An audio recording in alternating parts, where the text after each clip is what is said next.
Welcome back, everybody. In this episode, I'm going to be talking about question 3. The focus of this question is on structure, very important.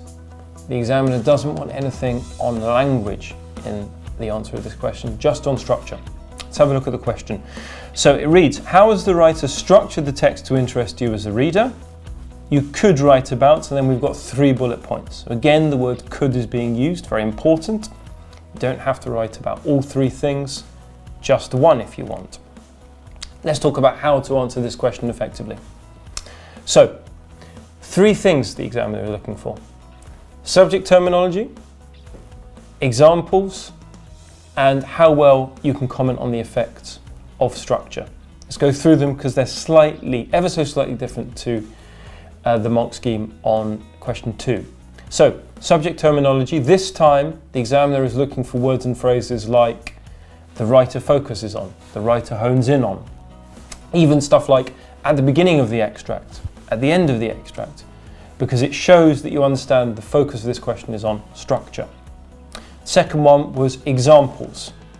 Now, common question I get asked is, do you need to use quotes for this question? Well, if the quotes are being used for examples, that's great. But what you don't have to do is directly quote from the text.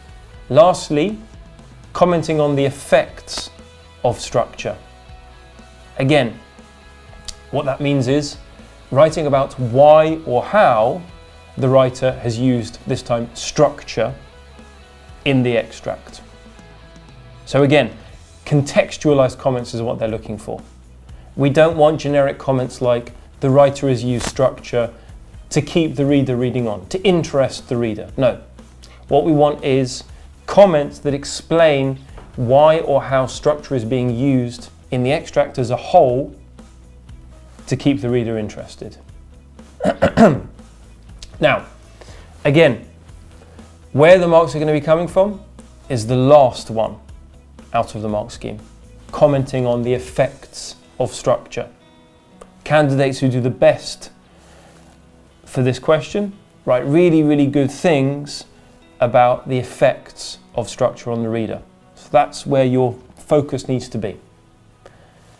If your examples aren't great, if your subject terminology isn't perfect, but you've written really, really good comments about the effects of structure, you'll do really, really well.